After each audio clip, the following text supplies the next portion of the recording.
Hi guys, and welcome back to yet another video. In today's video I'm going to be doing something that I've wanted to do for the last month, but I've not had the chance to record because I have one of the so-called cursed consoles. Fun times. So in this video I'm going to be showing you how to jailbreak a PS4 on 11.0. So if we log in here on the PlayStation, I can show that the console is running 11.0. So navigate down to system and then system information. There you go, you can see that my console is running firmware 11.0, which you need to be on 11.0 or lower to do this jailbreak. So what you're going to need is either a laptop or a PC with a Ethernet port or a USB Ethernet adapter, a LAN cable to connect to your PS4, and then you're going to want to go to your network on your PS4. And then once you're in your network tab, you're going to want to go to setup connection, use LAN cable, obviously plug your LAN cable into your PC or USB adapter and connect it to the PlayStation. I'll have a clip of how I've got the setup now, just so you can see how it is. So when you're in your thing, you want to go to custom, then you're going to want to wait for it to load, and then you're going to want to select POPPE and then enter random values in here. It doesn't matter what you enter, just enter anything. And then click next, automatic, do not use, OK. So there is the network setup on the PlayStation. You are now going to want to go over to your PC. OK, so once you have set up your network connection on your PS4, you are going to want to come over to your PC and download the pack which I have created right here. And you're going to want to extract this pack. So extract to desktop. I already have it here, so there's no point in me doing it. It will still open it anyway. So what you're going to want to do is you are going to want to first install this file right here. Click yes. I have already installed this, so I'm not going to install it because I've already got it installed, so I'm going to click no. However, you guys need to click yes and go through that process. Once your PlayStation is all set up and you have your PPPoE set up on the console, you are going to want to open the PPPWN GUI 1.9 by Modded Warfare up. So before this video, you are going to want to disable your real-time protection, as it will see this file as a virus. It isn't. So for the payload stage 2 file, you're going to want to click on exploit stage 2 and then find the one of these which corresponds to your firmware. So I am on 11.0. You're going to want to copy this over and paste it there. You'll see that all picks up there. You're going to want to click on config and select the Ethernet which corresponds to the one you have plugged your Ethernet port connected to your PlayStation into. So there is settings here if you need to modify timings or anything as such. So with the split view of the console, you are going to want to click test internet connection and then click run exploit. So these will run at the same time. And if working, you will see the console go successful, and then the exploit will start running as seen here. There is a chance that this may fail every now and then. So mine, as I said in the intro, being a cursed console, it was one that kept getting stuck in at either scanning for corrupt objects, which it's doing now, or the defeating KAS LR, which was also another common failure point. So obviously remember to plug your USB in the console prior to this. I've already ran the exploit once, and so once the console has run the exploit once, it copies this to the hard drive.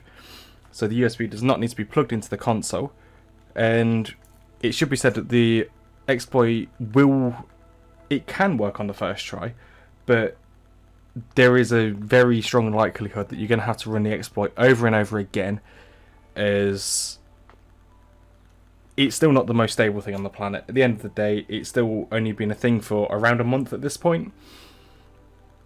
So basically, it is what it is. It will work eventually, you just have to keep running it again and again and again, because it either struggles to find the corrupt objects, which this one is doing, or will struggle in the KAS LR. So I will now fast forward this until it's complete, and I may restart the console a couple of times. Okay, so right there I kernel panic the console by clicking run exploit rather than stop, because I can't remember how to stop this one. If your console kernel panics, which means it turns off, all you're going to want to do is hit the power button, Sorry if I'm close to the mic. You're going to want to hit the power button once, and then wait for another couple of seconds and press the power button again. And the console will restart and go through all of that again. Okay, so upon restarting the console, the exploit started running itself, which I guess isn't unheard of, because it can do it on restart of the console. So we'll see if it runs through it this couple of times. I haven't even set the console back up to be able to be seen yet on the capture. Well, it's on the capture recording, but at current, I cannot see the PlayStation on my monitor. There we go. So if it fails this time, I will cancel out of it. There we go, connect my controller. Now at the XMB, so there we go, we've gone through stage 2 this time. Waiting for PADI.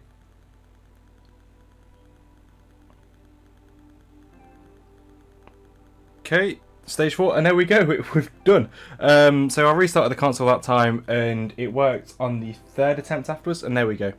Payload successfully transferred to the internal hard drive, which means that you will not need the USB to do it from future times. You just need to run the exploit on your device and then it will continue over. So here we go. Golden Hen has now loaded on the console. You will need to do this every single time you turn the console on. So every time the console is turned on, you will need to rerun this exploit, because the way the exploit works is it's not a full kernel exploit. It's a kernel exploit to a point where you can do things, but it's not permanent. So if you turn the console off fully, you can put it into rest mode and it will stay loaded. But if you turn the console off, it will lose this and you have to run the exploit again. However, now you know how to do it, it's not that much of a problem. So yeah, there we go. And for the next stage, I'll show you how to install some package files and how I'd set the console up so you can play games and vibe, basically.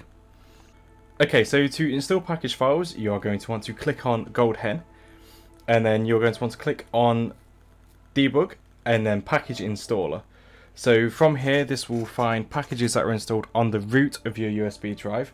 I have put store-r2, which is the package store for PS4, in the package for the jailbreak. So that's the first one you are going to want to install. Okay, so once you have installed Homebrew Store, you are going to want to reconnect to normal Wi-Fi. This is because this uses internet to download other useful homebrews, as shown by the screenshot I'm going to put on screen now of ones which I have seen through the community and I feel like are good ones to put in. So this will also be in the pack as a guideline, so you can download and install them from the Homebrew Store. And the way of installing package files through this is also how you can install games. So if you download a game as a PKG file, you can install it through Package Installer. So this way you do not need disk drive, because my PlayStation is a no disk drive one now because the disk drive is dead. There is no reviving it. I've tried absolutely everything. I've tried replacing fuses and yeah, I just can't get it to work. But yeah, so that is how to jailbreak and install package files on a PS4. There is a lot more tutorials which I can do. There's still a lot I need to learn myself. So as soon as I learn more, I will record more tutorials, because it's much more to the root of how my channel used to be. So if the exploit fails over and over again, there is a couple of things you can do, such as unplugging the network cable, plugging it back in, restarting your console, restarting your PC or laptop. You can also do it from a mobile device, however it's probably not the most reliable way of doing it. I'd advise doing PC or laptop. Either way, you'll still need a LAN cable adapter and whatnot. So thank you guys for watching. I'm trying to keep this as concise as I can, and hopefully I'll see you guys in the next video. If you do like, please do like, comment and subscribe, all the good stuff, and yeah, I'll see you soon.